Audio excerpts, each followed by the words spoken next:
The Great Gatsby by F. Scott Fitzgerald. Chapter 2, Section 2. His voice faded off, and Tom glanced impatiently around the garage. Then I heard footsteps on a stairs, and in a moment the thickish figure of a woman blocked out the light from the office door. She was in the middle 30s and faintly stout, but she carried her surplus flesh sensuously, as some women can. Her face, above a spotted dress of dark blue crepe de chine, contained no facet or gleam of beauty, but there was an immediately perceptible vitality about her, as if the nerves of her body were continually smoldering. She smiled slowly, and walking through her husband as if he were a ghost, shook hands with Tom, looking him flush in the eye. Then she wet her lips, and without turning around, spoke to her husband in a soft, coarse voice. "Get some chairs, why don't you, so somebody can sit down." "Oh, sure," agreed Wilson hurriedly, and went toward the little office, mingling immediately with the cement color of the walls.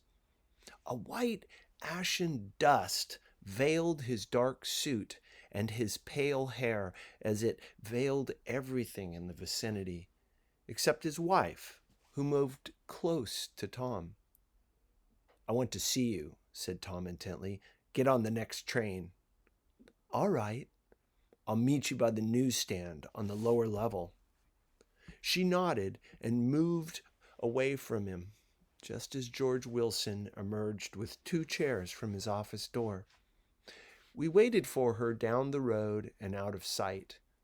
It was a few days before the 4th of July, and a gray, scrawny Italian child was setting torpedoes in a row along the railroad track.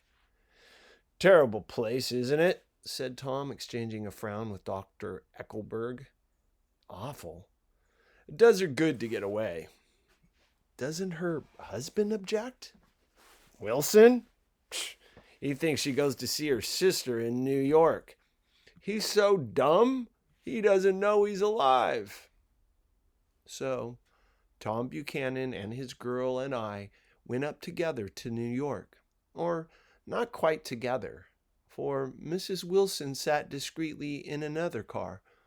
Tom deferred that much to the sensibilities of those East Eggers who might be on the train.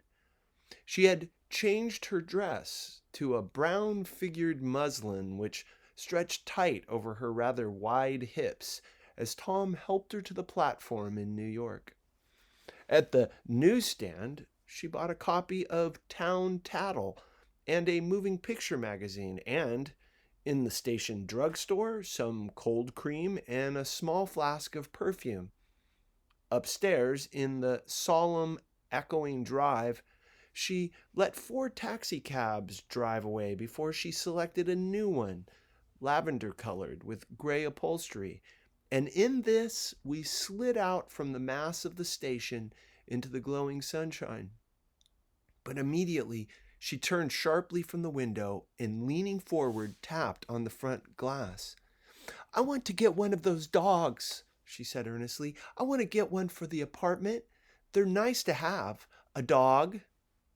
We backed up to a gray old man who bore an absurd resemblance to John D. Rockefeller. In a basket, swung from his neck, cowered a dozen very recent puppies of an indeterminate breed. "What kind are they?" asked Mrs. Wilson eagerly as he came to the taxi window. "All kinds. What kind do you want, lady?" "I'd like to get one of those police dogs. I don't suppose you got that kind." The man peered doubtfully into the basket, plunged in his hand, and drew one up, wriggling by the back of the neck. "That's no police dog," said Tom. No, it's not exactly a police dog," said the man with a disappointment in his voice. "It's more of a Airedale." He passed his hand over the brown wash rag of a back. "Look at that coat. Some coat. That's a dog that'll never bother you with catching cold." I think it's cute, said Mrs. Wilson enthusiastically. How much is it? That dog? He looked at it admiringly. That dog will cost you $10. The Airedale, undoubtedly there was an Airedale concerned in it somewhere, though its feet were startlingly white, changed hands and settled down into Mrs. Wilson's lap, where she fondled the weatherproof coat with rapture. Is it a boy or a girl? She asked delicately. That dog? That dog's a boy.